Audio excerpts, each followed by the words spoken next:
pas aimé entendre ça, mais c'est pas normal qu'en 2024, avec toutes les opportunités qu'il y a aujourd'hui, tu gagnes pas 5 à 10 000 euros par mois. L'argent, il est littéralement partout autour de toi et encore plus grâce au digital. Il y a des gens plus bêtes que toi qui vivent très bien juste parce qu'ils ont lancé leur petit business il y a quelques mois. Donc si tu sais pas par où commencer ou tu es sceptique, c'est pas grave parce que dans cette vidéo, je vais te montrer 5 mini business que tu peux lancer dès maintenant, que tu sois étudiant ou que tu aies déjà un job. Ces 5 mini business, ils demandent peu, voire aucun investissement et pourtant, ils vont te permettre de potentiellement générer 3, 5, voire 10 000 euros par mois et surtout, ils suivent les tendances actuelles du marché pour 2025. Tout ce qu'il te faut, c'est un ordinateur, d'y croire et l'envie de passer à l'action. Avant de commencer, il faut que tu comprennes que ça sert à rien de lancer ton business s'il ne suit pas ces 3 critères. 1, il doit apporter de la valeur à tes clients. Ton business doit résoudre un problème ou répondre à un besoin réel. Plus tu aides les gens, plus ils seront prêts à payer pour tes services.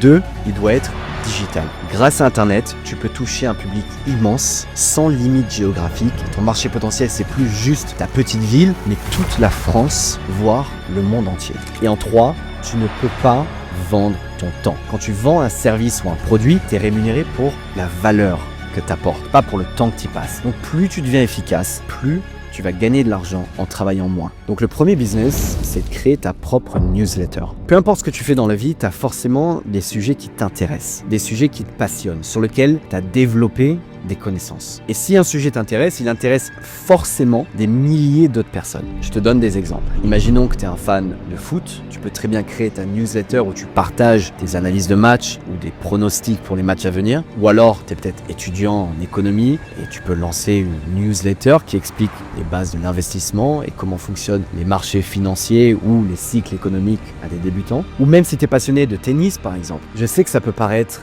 intimidant et que quand on débute, quand on lance une newsletter par exemple, on peut avoir le syndrome de l'imposteur, pourquoi moi? Mais en réalité, tout ce que tu as à faire, c'est de créer une page Instagram et une page TikTok sur laquelle tu partages des actus, tes idées ou par exemple des clips de Federer. Et dans ta bio, tu ajoutes le lien vers ta newsletter gratuite. Et t'envoies un email tous les jours, toutes les semaines, qui raconte quelque chose sur ta passion ou qui apporte de la valeur par rapport aux connaissances que tu as. Et petit à petit, les gens vont commencer à s'inscrire. Et ce qui est puissant, c'est que tu n'as même pas besoin d'avoir beaucoup d'inscrits pour gagner 2, 3 000 euros, 5 000 euros par mois. Donc maintenant, comment justement monétiser? Donc une fois que tu as créé cette audience, tu peux vendre des espaces publicitaires par exemple à des entreprises liées à ton domaine. Donc si tu as créé une newsletter autour du tennis, tu peux très bien être payé par Babola pour parler de leur nouvelle raquette. Tu peux aussi proposer du contenu exclusif, du contenu premium et faire une communauté qui est payante comme sur Skool par exemple. Ou tu peux faire du marketing d'affiliation en recommandant directement des produits ou des services et gagner une commission chaque fois que quelqu'un utilise ton lien. Alors le plus beau dans ce mini business, c'est que ça te coûte absolument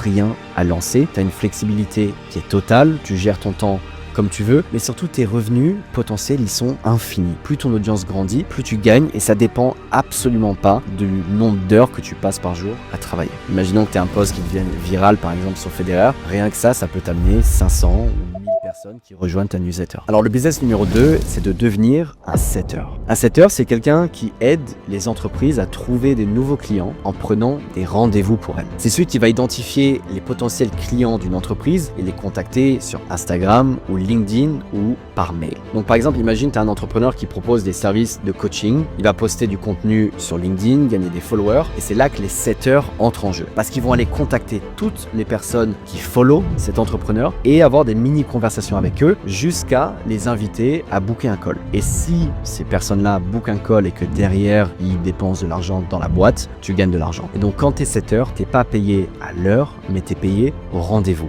Donc l'entrepreneur pour qui tu bosses, s'il vend un produit à 3 ou 4 000 euros et que tu prends un rendez-vous pour lui, en général, tu seras payé entre 5 et 10% en commission. Donc en envoyant un message, potentiellement, tu peux gagner jusqu'à 400 euros tout en restant hyper flexible et tu peux évidemment faire ça à côté de ton travail ou tes études. Et si je peux t'avouer une chose, c'est que des setters, c'est très dur à en trouver. Je connais plein d'entrepreneurs qui en cherchent constamment parce qu'il y a tellement peu de personnes qui sont prêts à vraiment communiquer bien et être un peu évidemment insistant pour booker des rendez-vous avec des prospects. Donc ton potentiel de revenu, il est infini. Et si tu as la niaque et que tu es prêt à contacter du monde, tu peux très facilement et rapidement monter à 5 à 10 000 euros par mois en prenant zéro risque et en investissant zéro. Le troisième business, c'est de lancer une chaîne TikTok ou YouTube faceless sans avoir à montrer ton visage. Ces derniers mois, j'ai investi beaucoup de mon temps dans ma chaîne YouTube. On est bientôt 30 000 abonnés à l'heure où j'enregistre cette vidéo. Et j'ai compris à quel point l'algorithme de YouTube, il est puissant. Et plus tes vidéos sont travaillées, plus tu comprends l'algorithme,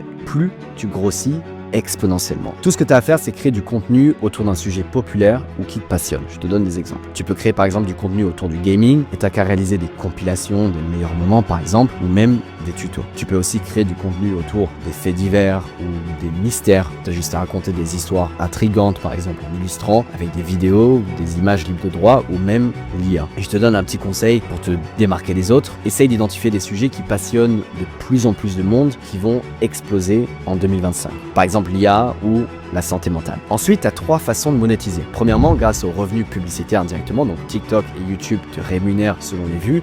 Plus tu fais de vues, plus tu gagnes d'argent. Et comme pour la newsletter, tu peux faire du marketing d'affiliation, tu peux faire des recommandations de produits en lien avec ton contenu et t'encaisses tout ce que ton audience achète. Et dernier point, tu peux par la suite faire des collaborations commerciales avec des marques qui veulent toucher ton audience. Donc c'est un business qui est hyper intéressant parce que tu n'as pas besoin d'investissement, tu n'as pas besoin de matériel. Avec l'IA aujourd'hui, tu peux tout faire. Et le potentiel viral, il est énorme, surtout sur TikTok. Et le bonus, c'est que tes vidéos vont pouvoir te générer des revenus passifs encore longtemps après leur publication. Le quatrième business que tu peux lancer, c'est de faire du consulting. Alors le consulting, c'est quoi? C'est de monétiser tes compétences et les connaissances que tu as déjà en aidant ceux qui en ont besoin. Je te donne des exemples concrets. Imaginons que tu as toujours été bon en maths et que tu as eu 18 au bac par exemple. Tu peux très bien vendre tes services de consulting en mathématiques, autrement dit, tout simplement proposer du soutien scolaire à des lycéens. Mais imaginons que tu as réussi à rentrer par exemple dans une grande école prestigieuse. Tu peux très bien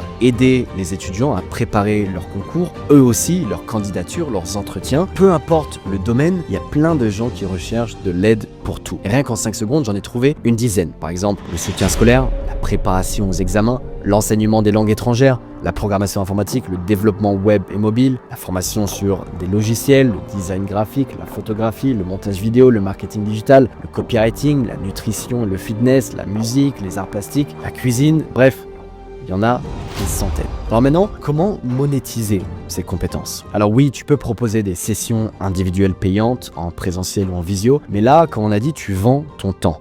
Du coup, c'est pas scalable, c'est pas vraiment un business. C'est pour ça que tu peux, à la place, mettre tout dans une formation en ligne, que tu peux ensuite mettre sur School. Et certes, ça demande beaucoup plus de travail au début que de juste donner une heure de leçon. Mais ensuite, une fois que tu as réuni toutes tes compétences, tu as un produit que tu peux vendre à l'infini et qui va réellement servir des gens. Et ensuite, pour trouver des clients, tu crées du contenu ou tu fais de la publicité autour de la problématique que tu résous. Donc pourquoi ce business est une super idée? Parce que de 1, tu as un très faible coût de lancement, tu utilises ce que tu sais déjà. De 2, il y a une énorme demande dans tous les domaines variés. De 3, plus tu démontes ton savoir-faire, plus tu seras reconnu, plus tu pourras facturer cher et surtout tu pourras vendre à potentiellement.